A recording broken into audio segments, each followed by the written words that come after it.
menyentuh Al-Quran wa hamluhu dan membawanya, sama dengan batal wudu tadi ya. Jadi orang junub yang diharamkan sama dengan tadi yang tidak berwudu. Cuman ada tambahan, walubsu fil masjid, diam di dalam masjid. Nah, jadi orang junub nggak boleh diam di masjid kalau belum suci. Wa qiraatul Qur'ani, dan membaca Al-Qur'an. Jadi sholat, tawaf, megang Al-Qur'an, bawa Al-Qur'an, berdiam diri di masjid, membaca Al-Qur'an, itu haram hukumnya bagi orang yang junub. Ya, sebelum dia bersuci dulu. Jadi mimpi dia langsung ke masjid cuma begitu ya, ataupun tidur di masjid mimpi gitu ya, dia belum mandi, megang Al-Quran atau baca Al-Quran, itu hukumnya haram. Ya. Wa yarmu bil haidi asharatu asya'a, dan haram bagi perempuan yang haid 10 perkara. Pertama sholat, as-sholatu sholat, wa tawaf, wa mas'ul mushaf, wa hamluhu, wa lubsu fil masjid, wa qiraatul Qur'an, sama dengan junub tadi ya. Bagi orang perempuan yang haid diharapkan sama dengan yang junub tadi. Ada tambahan ya, tambahannya adalah puasamu, yaitu puasa, wa tolak, itu tolak, cerai. Jadi kalau lagi haid haram hukumnya dicerai ya. Lagi haid ya, berantem seumpama gitu ya, dicerain, ini hukumnya haram kalau lagi haid. Wal mururu fil masjid in khafa talwitahu, ya, berjalan-jalan di masjid ya jika takut mengotorinya ya. Jadi lagi haid jalan-jalan di masjid nggak boleh, haram hukumnya ya, kalau menurut kitab Safinah ya, haram. Wal istimta'u bima baina surrati wa rukbati, yang ke-10 diharamkan bagi wanita yang haid bersenang-senang di antara pusar dan lutut. Lagi haid ya Bapak, itu haram hukumnya bersenang-senang dengan istrinya di antara pusar dan lutut, kecuali di atas pusar ya. Istilah lagi haid gitu ya, bapaknya pengen bersenang-senang boleh kalau di atas pusar ke atas. Cuman kalau di antara pusar dan lutut tengah-tengah, berarti itu hukumnya haram gitu, hukumnya haram. Ini yang diharamkan bagi perempuan yang haid. Dari junub terus haid sudah, tayamum sudah ya, tayamum sudah. Lalu yang membatalkan tayamum, tadi membatalkan wudu ya, sekarang membatalkan tayamum. Mubtilatut tayamumi, salah satu yang membatalkan tayamum itu ada 3 ya. Maaf kalau wudu'a, yang pertama adalah yang membatalkan wudu. Jadi sama ya, yang membatalkan wudu ya sama juga membatalkan tayamum. Tambahin dengan waridatu, yang keduanya adalah murtad, keluar dari agama Islam, maka ia batal tayamumnya ya. Kalau masuk Islam lagi berarti dia harus tayamum lagi. Watawahumul, yang ketiganya menyangka ada air jika tayamumnya karena nggak ada air. Kalau menyangka ada air ya batal ya, udah tayamum menyangka soalnya ada air dia, karena ada suara air ya, karena ada suara air keluar, maka ini tayamumnya batal gitu ya. Kalau emang awalnya tayamumnya karena nggak ada air, beda dengan tayamumnya karena nggak boleh kena air ya. Kalau tayamumnya nggak boleh kena air ya, walaupun ada air juga nggak batal gitu ya. Itu yang membatalkan tayamum.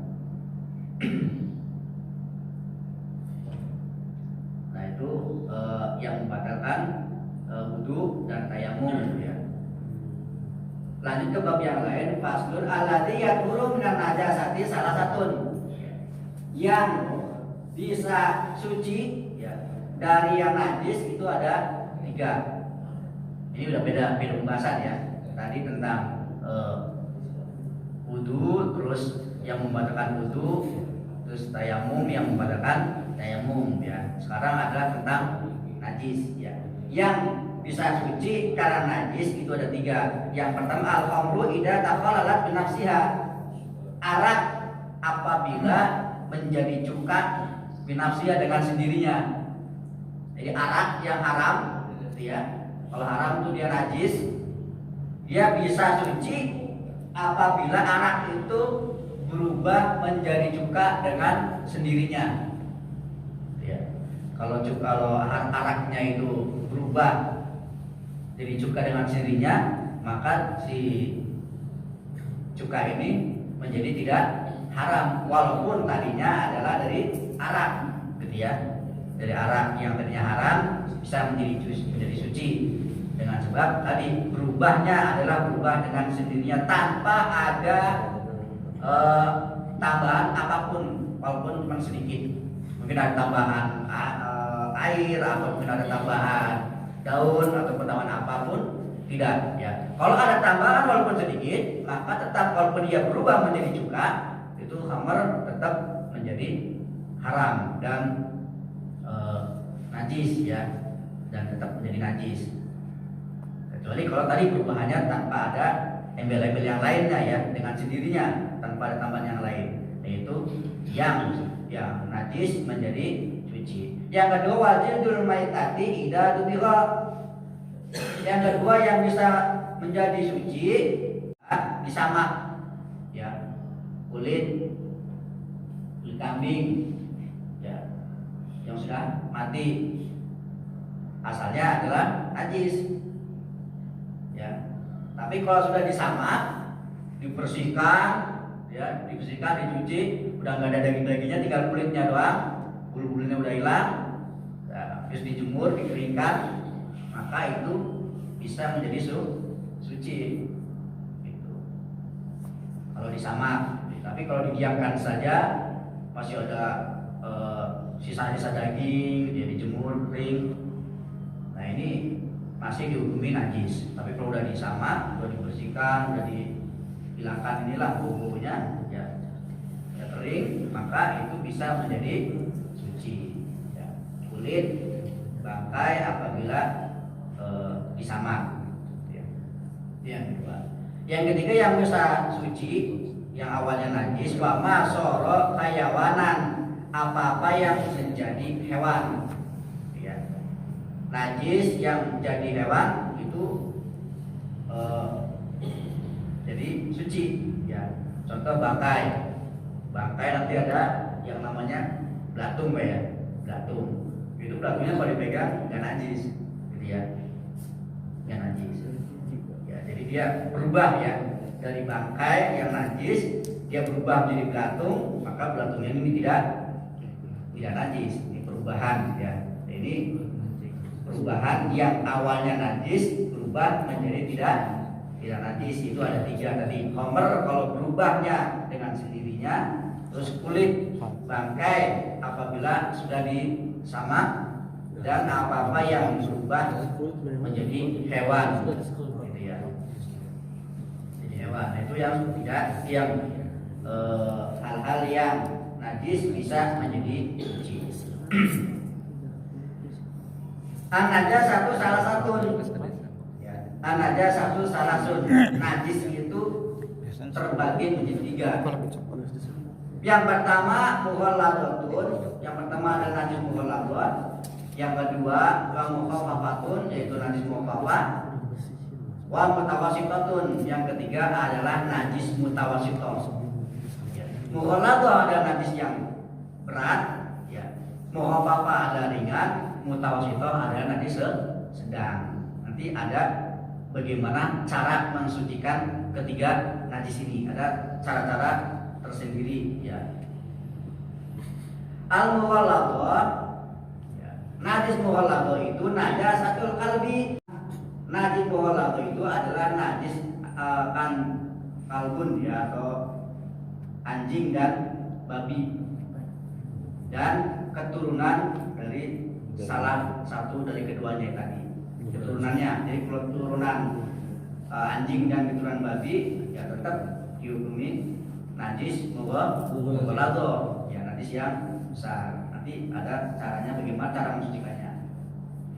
Wal muqaffafatu dan najis muqaffafah baulu sabiyil ladzi lam yat'am qaral labanin wa lam yablughil haulaini.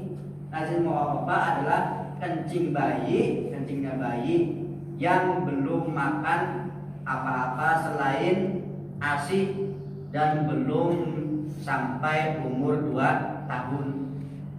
Jadi kalau dikencingin sama bayi yang belum umur 2 tahun dan belum makan apa-apa, itu namanya najis mukhaffafah. Ya. Ini kalau kencingnya bayi laki-laki, ya, laki. Wal mutawassithatu dan najis mutawassithah sairun najasati, selain najis mukhaffafah dan mughalladhah. Jadi pertengahan ya, selain yang berat dan ringan ya, berarti najisnya mutawassithah. Al-mughalladhatu tadhuru bisab'i wa salatin ba'da izalati ainiha ihdahunna biturab. Ya. Najis mughalladhah itu mensucikannya dengan 7 kali cuci ya. Jadi 7 kali cuci kalau najis mughalladhah.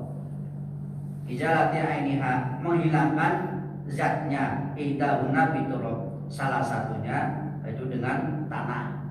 Jadi kalau dijilat anjing atau dijilat sama babi ya, cara mensucikannya adalah dibasuh 7 kali, dihilangkan dulu zatnya, cuci 7 kali, salah satunya harus dengan tanah ya. Kalau udah dicuci 7 kali tapi nggak pakai tanah, tetap itu masih dihukumi najis mughalladhah, harus pakai tanah menurut Imam Syafi'i ya. Harus pakai tanah dulu ya, cuci dulu sekali 2 kali, pertengahannya baru pakai tanah ya, pakai tanah baru cuci lagi sebanyak minimal 7 kali. Ini cara mensucikannya najis mughalladhah. Wa muqaffafatu tadhuru bi rasyil ma'i 'alaiha ma'al ghalabati wa izalati ainiha ya, dan mensucikan air itu kan ringan ya, memercikan air ke tempat yang najis tadi dan mengalirkan atau meratakan air ke yang terkena kencing bayi laki-laki tadi ya. Jadi kalau kencing bayi laki-laki cukup ya, kalau bapak gendong bayi laki-laki yang belum makan apa-apa, masih ASI ya, dan belum umur 2 tahun ya, cuma cukup dipercikan ya, asal udah rata airnya itu sudah cukup. Kalau laki-laki, beda dengan perempuan. Kalau perempuan nanti maksudnya ke najis mutawassithah ya, karena bayi laki-laki dan perempuan itu beda ya. Kalau yang sudah punya anak laki-laki dan perempuan kayak Sodik ya, beda kan, kencingin bayi laki-laki dan perempuan walaupun sama umurnya, itu perempuan itu lebih bau laki-laki, maka hukumnya lebih beratan perempuan daripada kencing laki-laki. Kalau laki-laki mah cuma dipercikan aja, ratain, kira-kira udah hilang, udah beres. Tapi kalau perempuan enggak, dia harus cuci karena udah bau, ya kira-kira beda ya antara laki-laki dan perempuan gitu. Itu najis mukhaffafah ya. Wal mutawassithatu tanqasimu ila qismaini aniyatin wa hukmiyatin. Dan najis mutawassithah dibagi menjadi 2 ya. Ada najis ainiyah dan najis hukmiyah. Ainiyah adalah najis yang kelihatan dan hukmiyah adalah najis yang enggak kelihatan. Ainiyah kelihatan najisnya, dia kena tai ayam atau tai kucing kelihatan gitu ya. Al-aniyatu najis ainiyah iyallati laha launun warihun wa ta'mun, ya, yaitu yang terlihat rupanya, baunya dan rasanya. Ini najis ainiyah, ya. Jadi ada rupanya kelihatan, baunya kelihatan, ya. Rasanya pun kelihatan. Ya, kalau dirasa ada rasanya, berbeda gitu ya. Nah, ini najis ainiyah. Fala budda min izalati launiha wa riha wa taumiha.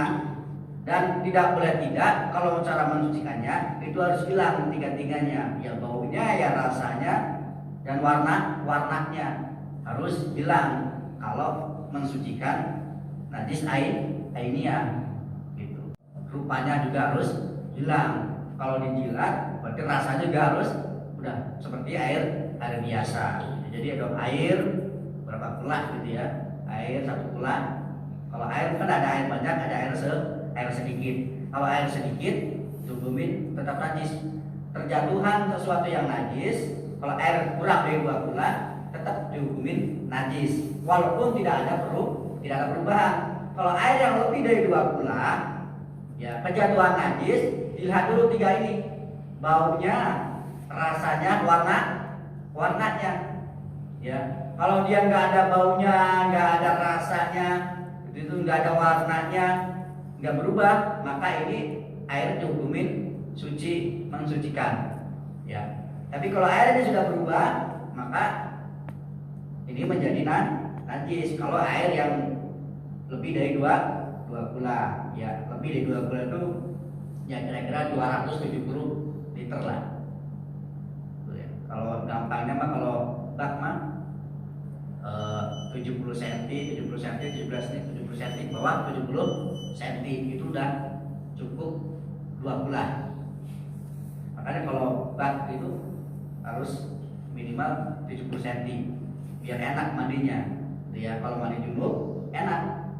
Jadi enggak kembali. Kalau kembali ke air yang ini tadi, kalau air yang kurang dari 2 bulan, maka nanti airnya akan menjadi air mustakmal, air suci namun tidak mensucikan. Suci mah suci, tapi kalau buat bersuci nggak bisa. Karena apa? Karena tadi kurang dari 2 bulan, ya, kurang dari 2 bulan. Kalau kita kan rumah pakai ember ya, nah itu benar, hati-hati benar. Jangan sampai air yang buat mandi sama kita, mandi junub dan lain sebagainya, itu jangan sampai kembali ke ember. Kalau airnya kembali ke ember ya nanti kita mandinya nggak sah. Kalau mandinya nggak sah ya kita sholatnya juga nggak sah. Kalau sholatnya nggak sah, maka nilai sholatnya juga nggak ada. Maka tidak terbentuk dalam kehidupan sehari-hari. Inna sholat tanha 'anil fahsya'i wal munkar. Sholat mah mencegah perbuatan keji dan munkar. Sholat mah sholat, maksiat mah maksiat, gitu ya. Ngomongin orang gitu ya. Benci sama orang mau benci sama orang, tetap berlanjut. Kenapa? Jangan-jangan sholatnya ataupun bersucinya ada yang salah. Seperti itu. Nah ini tadi ainiyah ya. Jadi kalau menghilangkan yang ainiyah, najis yang ainiyah kelihatan, maka bentuknya juga harus bentuk, bau dan rasanya harus dihilangkan dulu, gitu ya. Al-hukmiyah dan oleh mata dia lati la launa wala riha wala tokmalaha. Ya. Najis yang nggak kelihatan ya berarti nggak ada warnanya, nggak ada baunya, nggak ada rasanya, ya nggak kelihatan. Gitu. Ya fika jasyul ma'i alaiha, cukup engkau mengalirkan air ke yang najis tadi. Ya, kalau udah dialirkan air sudah nggak ada, ini udah nggak kelihatan semuanya, rasa, bau dan warnanya udah hilang, ya itu udah dihukumin suci. Ya.